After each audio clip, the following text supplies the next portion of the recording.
नमस्कार दोस्तों, अगर आप अपने जीवन में कुछ नया सीखना चाहते हैं तो हमारे इस आदि सागर चैनल को जरूर सब्सक्राइब करें। श्री शिवाय नमस्तुभयम। दोस्तों, आप सभी लोग जानते हो कि 26 जुलाई 2024 शुक्रवार को है पंचमी तिथि। दोस्तों, पंचमी के दिन का बहुत ही बड़ा महत्व होता है। इसी के साथ में दोस्तों इसी दिन किया जाने वाला पंडित जी द्वारा बताया गया 7 बेलपत्र वाला एक ऐसा नया उपाय बताया है जो कि बिल्कुल नया है और पहली बार बताया है। यह उपाय ज्यादा लोगों को पता नहीं है, इसलिए हम आप लोगों को इस वीडियो में पंचमी के दिन किया जाने वाला यह 7 बेलपत्री वाला बिल्कुल नया उपाय यहाँ पर इस वीडियो में समझाने वाले हैं, ताकि आप लोग इस उपाय को करो और आपकी जो भी मनोकामना हो वह पंचमी के दिन पूर्ण हो जाए, है ना। तो दोस्तों, इस 7 बेलपत्र वाले उपाय को आपको कैसे करना है, किसको करना है, किस समय करना है, ये आइए हम लोग इस वीडियो में समझते हैं। सबसे पहली बात दोस्तों, यह वाला जो उपाय है ना, ये उपाय जो भी व्यक्ति 7 बेलपत्री वाला उपाय पंचमी के दिन कर लेगा, भाई उसकी जो भी मनोकामना होगी वह पूर्ण जरूर होगी। उसके घर में धन समृद्धि जरूर बढ़ेगी, माता लक्ष्मी जी की कृपा जरूर होगी। इस बात का भी आप लोग विशेष रूप से ध्यान रखिएगा। तो चलिए दोस्तों, समझते हैं इस पंचमी के दिन किया जाने वाला यह 7 बेलपत्र वाला बिल्कुल नया उपाय, जो कि पंडित जी ने अभी अपनी 7 दिन पहले की कथा में ही यहाँ पर बताया है। अब दोस्तों, सबसे पहली चीज सीधी सी बात है 7 बेलपत्र वाला उपाय है। तो 7 बेलपत्र तो इस उपाय में हमें जरूरत पड़ेगी ही पड़ेगी। अब उपाय किस समय करना है, पहले आप लोग यह समझ लो। तो देखो, उपाय को करने का जो समय है वह सुबह का समय है। किस समय है? प्रातः काल का समय है। लगभग जितना सुबह आप लोग इस उपाय को कर सकते हो उतना जल्दी करना, अन्यथा आप लोग 12 बजे तक भी अगर आप लोग इस उपाय को करोगे तो चल जाएगा। यह वाला उपाय शाम के समय प्रदोष काल में नहीं होगा, इस बात का ध्यान रखना है ना। भले ही आप दिन के समय 12 बजे तक भी अगर आप लोग यह 7 बेलपत्री वाला उपाय कर लोगे तो भी चलेगा, कोई दिक्कत वाली बात नहीं है। और आपको इस उपाय को करने का जो फल है वह भी जल्दी मिलेगा और बहुत बड़ा होकर मिलेगा। तो अब दोस्तों, बात आती है कि यह 7 बेलपत्र वाला उपाय पंचमी के दिन करना किसको है। तो यहाँ पर हम आपको बता दें कि घर में जो माताएं बहनें होती हैं ना, घर की जो बड़ी माताएं बहनें होंगी, उनमें से कोई भी एक माता बहन जो है इस वाले उपाय को कर सकती है। जरूरी नहीं है, घर के सभी सदस्यों को यह वाला उपाय करना जरूरी है, पूरे परिवार का, पूरे घर का। अगर कोई एक सदस्य भी इस उपाय को करता है तो पूरे घर परिवार के सदस्य जनों को जो है इस उपाय को करने का फल मिल जाएगा। तो किसको करना होगा? यह उपाय घर की जो बड़ी माताएं बहनें हैं उनको करना होगा। क्या कारण है? क्योंकि घर की माताएं बहनें जो होती हैं वह घर की लक्ष्मी होती है, और जब घर की लक्ष्मी कोई उपाय करती है तो निश्चित सी बात है घर में सुख शांति भी आती है, धन समृद्धि भी आती है और माता लक्ष्मी जी की कृपा भी होती है। तो अब आपको ये सारी बात तो समझ आ गई होंगी। अब हम जानते हैं कि इस उपाय को करने के लिए आपको क्या क्या चीजों की आवश्यकता पड़ेगी। तो सबसे पहली बात तो 7 बेलपत्र वाला यह उपाय है पंचमी के दिन का। तो सीधी सी बात है 7 बेलपत्र तो हमें इसमें लगेंगी ही लगेंगी, है ना। अब देखिए, 7 बेलपत्र की आप पहले से यहाँ पर तैयारी करके रख सकते हैं, क्योंकि एकदम से हो सकता है कि आपको बेलपत्र ना मिले हैं ना, क्योंकि पंचमी का दिन रहेगा तो बेलपत्र आप लोगों को आसानी से कहीं से भी मिल जाएंगी। मतलब आप चाहो तो यह उपाय के साथ बेलपत्र को कहीं से खरीद भी सकते हो, कहीं से तोड़कर भी ला सकते हो, कोई दिक्कत वाली बात नहीं है ना। अब देखो दोस्तों, यह वाला जो उपाय है, इस उपाय को करते समय शुद्धता का विशेष रूप से ध्यान रखिएगा। पंचमी के दिन सुबह सुबह प्रातःकाल जब आप लोग यह उपाय कर रहे हो तो भाई स्नान करके शुद्ध होकर नए या धुले हुए वस्त्र पहनकर आप लोगों को तैयार हो जाना है, और अपनी 7 बेलपत्री जो उपाय के लिए हैं वह लेकर बिल्कुल तैयार होकर खड़े हो जाना है, क्योंकि उपाय कैसे करना है वह भी हम आपको यहाँ पर बता देते हैं। अब देखिए, यह 7 बेलपत्र तो उपाय में होंगी ही होंगी, इसी के साथ में 1 लोटा जल भी आप लोगों को लेना है। वह कहां से लोगे वह हम आपको बताते हैं, पर उपाय दोस्तों यह आपके घर से ही शुरू हो जाएगा और मंदिर में जाकर यह उपाय पूरा होगा। इस बात का भी आप लोग विशेष रूप से ध्यान रखना। तो जैसे ही आपके हाथ में जो है 7 बेलपत्री आ जाती हैं और एक लौटा आप लोग अपने पास में रख लेना। अभी आपको भरना नहीं है, मात्र खाली लौटा रख लेना। तो करना क्या है, आपके पास 7 बेलपत्र हैं, एक लौटा आपने रख लिया अपने साथ में। अब देखो, यह 7 जो बेलपत्र हैं, यह 7 बेलपत्र 7 अलग अलग जगहों पर हमें समर्पित करनी है। वह 7 जगह कौन सी हैं, वह हम आपको बताते हैं। इसी के साथ में दोस्तों, जैसा कि हमने आपको अभी बताया कि यह वाला जो उपाय है यह आपके घर से ही शुरू हो जाएगा। तो घर से शुरू कैसे होगा? इन 7 बेलपत्र में से जो पहली बेलपत्र होगी यह आपके घर में ही एक स्थान पर चढ़ेगी, जो कि है दोस्तों आपके घर का रसोई घर है ना।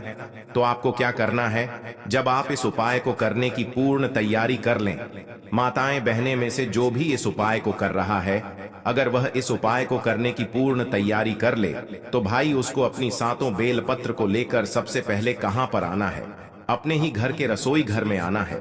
घर के रसोई घर में उस स्थान पर आना है जहां पर माताएं बहनें अपने घर में पीने का पानी वाला स्थान या पीने का पानी रखती हो, चाहे वह आपका आर हो, चाहे वह आपकी गुंड हो, चाहे वह आपका गगरा हो, चाहे वे आपका मटका हो। जिस मटके में से या जिस स्थान में से आप लोग पीने का पानी लेते हो, जिस गगरे में से लेते हो, उसके पास यहाँ पर आप लोगों को आ जाना है और इन 7 बेलपत्र में से पहली बेलपत्र निकालना है।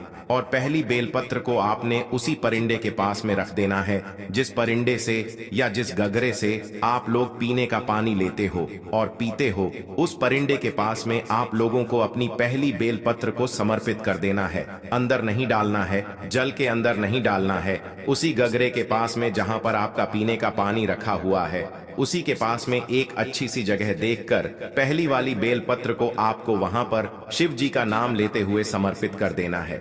अब जो हमने आपसे बोला था कि एक लौटा आप लोग अभी खाली रखो, उस एक लौटे को जो अभी आपके पास खाली लौटा रखा हुआ है, इस लौटे को आप अपने इसी गगरे में से भर लो जिस गगरे के पास में अभी आपने जो है इस बेलपत्र को समर्पित किया हुआ है।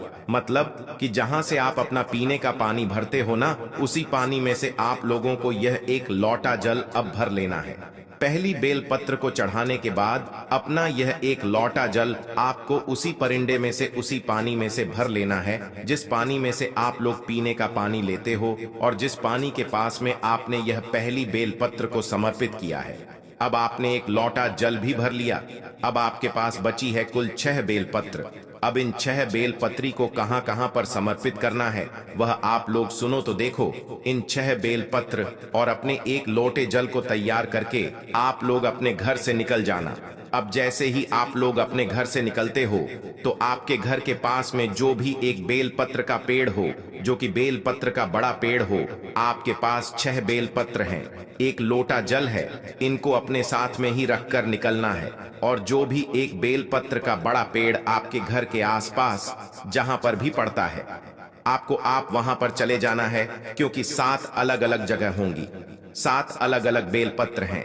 हमारे पास तो पहली बेलपत्र तो हमने अपने घर के रसोई घर में परिंडे के पास समर्पित कर दी है। अब दूसरी बेलपत्र को लेकर जाओगे आप लोग यहाँ पर बेलपत्र के पेड़ के नीचे। बेलपत्र के पेड़ के नीचे जैसे ही पहुंच जाते हो, वह बेलपत्र का पेड़ बड़ा होना चाहिए, छोटा नहीं होना चाहिए। तो जैसे ही बेलपत्र के पेड़ के नीचे पहुंचते हो अपना, वह बेलपत्र मतलब दूसरे नंबर की जो बेलपत्र होगी उसे निकाल लेना और उसी बेलपत्र के पेड़ के नीचे शिव जी का नाम लेते हुए समर्पित कर देना। समर्पित जैसे ही कर देते हो, अपने दूसरे नंबर की बेलपत्र को इसी बेलपत्र के ऊपर आपने जो अपने साथ में एक लोटा जल लेकर आया हो ना, इसमें से थोड़ा सा जल उस बेलपत्र के ऊपर समर्पित कर देना है। पूरा जल समर्पित नहीं करना है, क्योंकि थोड़ा सा जल आप लोगों को अपने लौटे का इसी बेलपत्र के ऊपर समर्पित कर देना है। जो दूसरे नंबर की बेलपत्र आपने बेलपत्र के पेड़ के नीचे समर्पित करी है, जैसे ही आप लोग थोड़ा सा जल्द समर्पित कर देते हो, अब वहां से भी आपको उठ जाना है। अब आपके पास बची हैं 5 बेलपत्र और एक लोटा जल जो आपके पास अभी आपने थोड़ा सा चढ़ाया उसमें से है ना, तो अब भाई जो तीसरे नंबर की बेलपत्र है, ये तीसरे नंबर की बेलपत्र को लेकर आप पहुंच जाओगे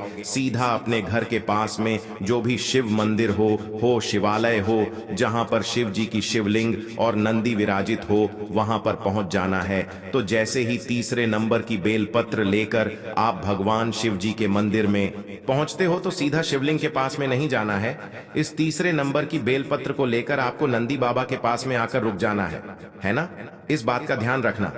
तीसरे नंबर की बेलपत्र को जैसे ही नंदी बाबा के पास में आकर लाकर रुक जाते हो तो भाई आप लोग देखना कि नंदी बाबा का एक पैर कोई सा उठा हुआ होगा, देख लेना कोई उठा हुआ होगा या तो मुड़ा हुआ होगा, है ना? किसी को मुड़ा हुआ भी दिखता है, वो किसी को उठा हुआ भी दिखता है।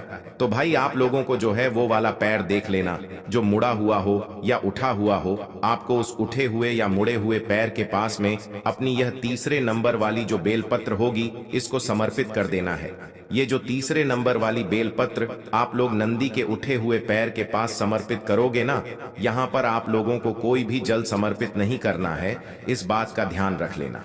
समझ गए आप लोग? तो तीसरे नंबर की बिलब नदवा के उठे हुए पैर के पास आपको समर्पित कर देना है। अब चौथे नंबर की बेलपत्र की बात करते हैं कि यह कहां पर समर्पित होगी। तो यह जो बेलपत्र है यह आपको लेकर आ जाना है भगवान शिव जी के शिवलिंग के पास में।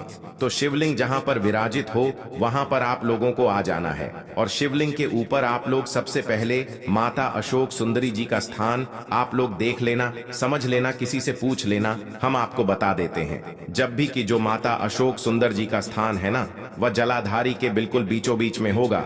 जलाधारी कहां पर होती है? शिवलिंग रखा हुआ होता है, जलाधारी के ऊपर जो जलाधारी होती है जहां से जल बहता हुआ जाता है और नीचे गता है, तो जो जलाधारी होगी, जलाधारी के बिल्कुल बीचों बीच का जो हिस्सा होगा वह होगा माता अशोक सुंदर जी का स्थान। तो आपको क्या करना है? अपनी है चौथे नंबर की जो बेलपत्र है, इस चौथे नंबर की बेलपत्र को आपको माता अशोक सुंदर जी वाले स्थान पर समर्पित कर देना है। चौथे नंबर की बेलपत्र को, और डंडी का मुख जलाधारी की तरफ होगा जहां से जल बहता है और नीचे करता है। तो और जो बीच वाली बड़ी बत्ती का मुख है वह शिवलिंग की तरफ होगा। तो यह अपनी